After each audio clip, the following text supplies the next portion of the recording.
Assalamualaikum warahmatullahi wabarakatuh. Alhamdulillahilladzi arsala rasulahu bil huda wa dinil haqq lidhhirahu 'ala dini kulli wa kafa billahi shahida.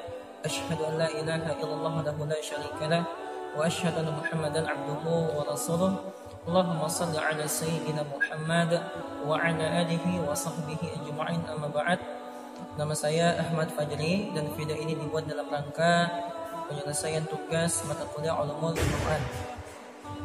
Al-Quran merupakan firman Allah, perkataan Allah, kalam Allah yang diturunkan kepada Muhammad SAW sebagai penutup para nabi, penutup para rasul melalui perantaraan malaikat Jibril yang diawali dari surah Al-Fatihah dan diakhiri dengan surah An-Nas. Dan siapa yang membacanya akan mendapatkan pahala, bahkan untuk mendengarkannya saja Allah berikan rahmat kepadanya.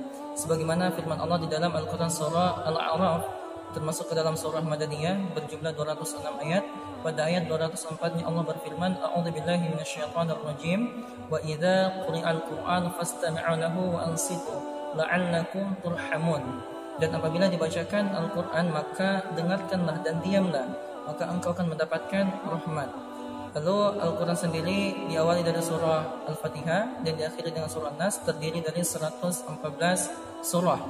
Adapun jumlah ayat di dalam Al-Quran adalah 6.000 ayat.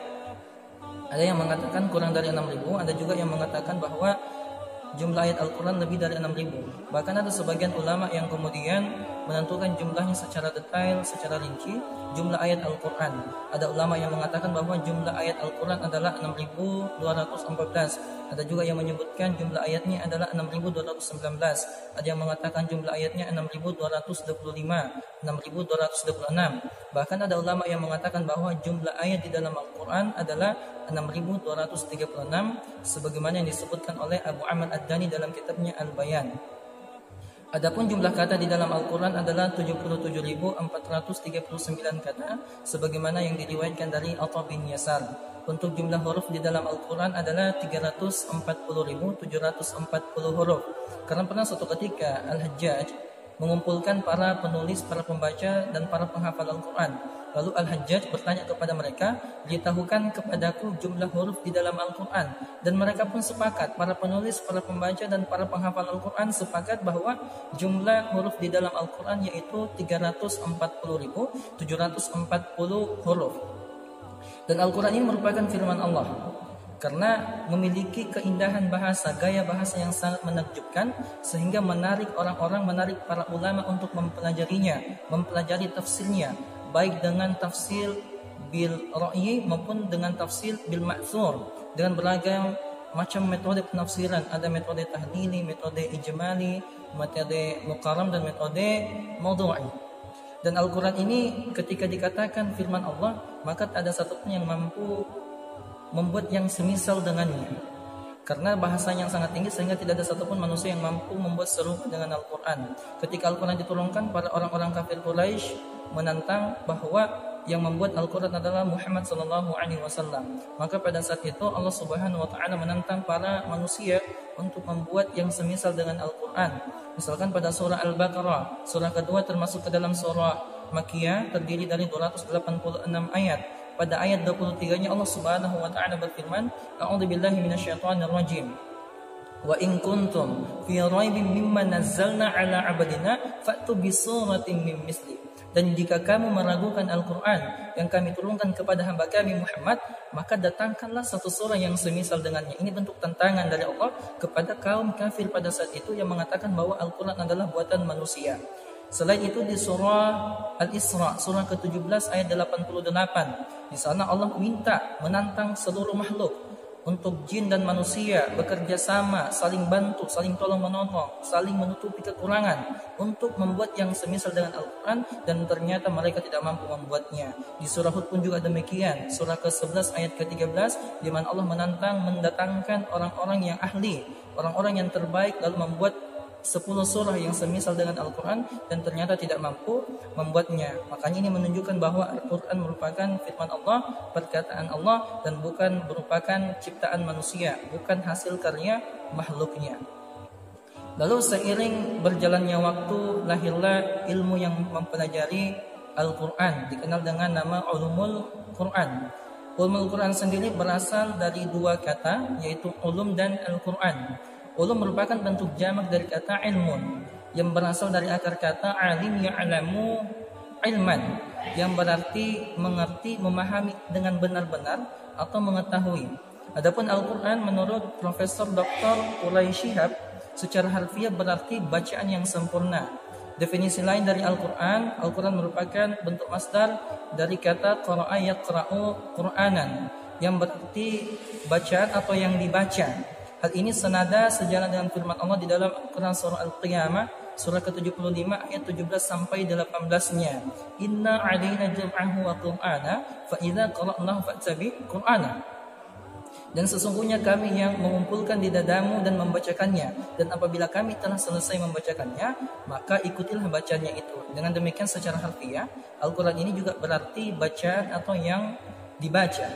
Adapun perkembangan ulumul Quran, ada sebagian yang mengatakan bahwa ilmu ini berkembang pada abad ketiga Hijriyah. Ada juga yang mengatakan berkembang pada abad 7 Hijriyah atau lahirnya pada abad 7 Hijriyah. Padahal kalau kita ketahui bersama, sejak masa Nabi, Rasulullah masih hidup, itu ilmu Al-Quran sudah ada. Sebagaimana diceritakan oleh Abu Abdurrahman As-Sulami, bahwa para sahabat, orang yang mengajarkan Al-Quran seperti Utsman bin Affan, Abdullah bin Mas'ud, ketika belajar 10 ayat dari Nabi SAW, maka mereka tidak akan menambah 10 ayat itu, sampai memahami makna kandungan ayat tersebut seperti ilmu dan amal. Sehingga banyak dikenal di kalangan sahabat yang ahli tafsir, dan tafsir merupakan induk daripada ulumul Quran. Sahabat-sahabat yang dikenal dalam bidang tafsir, para khulafaur rasyidin, Abu Bakar, Umar, Utsman, Ali bin Abi Thalib. Selain mereka berempat, ada juga Ibnu Abbas, ada Ubay bin Ka'ab, dan ada Ibnu Mas'ud, yang mana ketiga sahabat ini memiliki murid yang sangat terkenal pula dalam bidang tafsir, yang merupakan induk daripada ulumul Quran. Misalkan Ibnu Abbas memiliki 5 murid yang terkenal dalam bidang tafsir di Mekah, seperti Sa'id bin Jubair, Ikrimah, Mujahid, Taus bin Kaisan al-Yamani, dan Atha bin Rabah. Kemudian ada Ubay bin Ka'ab memiliki 3 murid yang terkenal dalam bidang tafsir di Madinah, yaitu Zaid bin Aslam. Kemudian ada Abu Aliyah, lalu ada Abu Muhammad bin Qa'ab al-Khurazi. Lalu ada Ibnu Mas'ud juga memiliki 6 murid yang ahli dan terkenal dalam bidang tafsir di Irak. Ada Alqamah bin Qais, ada Masruq, ada Aswad bin Yazid, ada Amir Asy-Sya'bi, lalu ada Hasan al-Basri, lalu ada Qatadah bin Da'amah as-Sadusi. Mereka ini merupakan murid-murid dari para sahabat yang ahli dalam bidang tafsir, sebagaimana kita ketahui bahwa tafsir merupakan induk daripada ulumul Quran. Dengan demikian, maka ulumul Quran ini sebenarnya sudah ada sejak masa sahabat, karena banyak sahabat yang ahli tafsir. Lalu berkembang dari masa ke masa. Pada abad kedua Hijriyah, kita kenal Sufyan As-Tsauri. Beliau merupakan ahli dalam bidang Al-Quran. Beliau wafat tahun 161 Hijriyah. Lalu pada abad ke-3 Hijriyah ada Ali bin Al-Madini, yang mana beliau wafat tahun 234 Hijriyah. Ali Al-Madini ini adalah ahli dalam bidang Al-Quran dan merupakan guru dari Imam Bukhari, muhaddis yang memiliki kitab hadis yang paling sahih setelah Al-Quran. Dan salah satu sumbangsi guru daripada Imam Bukhari ini yaitu kitab Asbab An-Nuzul. Lalu setelah itu pada abad ketiga Hijriyah ada Ali bin Al-Madini. Kemudian pada abad keempat Hijriyah ada Abu Hasan Al-Asy'ari. Beliau wafat tahun 324 Hijriyah, dan salah satu sumbangsi beliau dalam bidang ilmu Al-Quran yaitu kitab Al-Mukhtazam fi Ulum Al-Quran. Lalu abad kelima Hijriyah ada Abu Amir Ad-Dani yang tadi disebutkan di awal namanya. Beliau wafat tahun 444 Hijriyah, dan salah satu sumbangsi beliau dalam bidang Al-Quran yaitu kitab At-Taisir fi Qira'atis Sab'in. Lalu pada abad ke-6 Hijriyah, abad ke-7 Hijriyah, abad ke-8 Hijriyah, misalkan abad ke-6 ada Ibnu Jauzi. Beliau wafat tahun 597 Hijriyah, dan karya beliau, sumbangsi beliau dalam bidang ulumul Quran yaitu kitab Funan Al-Afnan fi Ulum Al-Quran.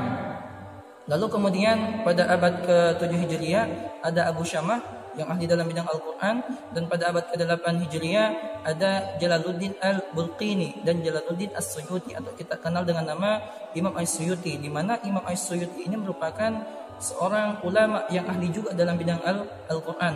Imam As-Suyuti sendiri lahir pada tahun 849 Hijriah pada awal bulan Rajab, tepatnya malam Ahad. Kemudian beliau wafat tahun 911 Hijriah pada bulan Jumadil Ula, tanggal 19 di malam Jumat. Dan salah satu sumbangsi beliau dalam bidang ulumul Quran juga memiliki karya yang sangat banyak, di antaranya Asbab An-Nuzul. Jadi beliau juga memiliki kitab Asbab An-Nuzul. Kenapa kita mesti mempelajari ulumul Quran? Agar kita mampu mengetahui setiap isi dalam Al-Quran, setiap kalimat, setiap ayatnya, dan setiap surahnya, mengetahui firman-firman Allah. Kemudian kita juga bisa mengetahui syarat-syarat dalam menafsirkan Al-Quran, sehingga Al-Quran itu tidak hanya sebatas berhenti pada bacaan semata, tetapi kita bisa mampu mempelajarinya sebagaimana di masa sahabat ketika dibacakan Al-Quran oleh Rasulullah Muhammad SAW. Mungkin ini saja video singkat dari saya. Sekian dan terima kasih. Semoga bermanfaat. Wassalamualaikum warahmatullahi wabarakatuh.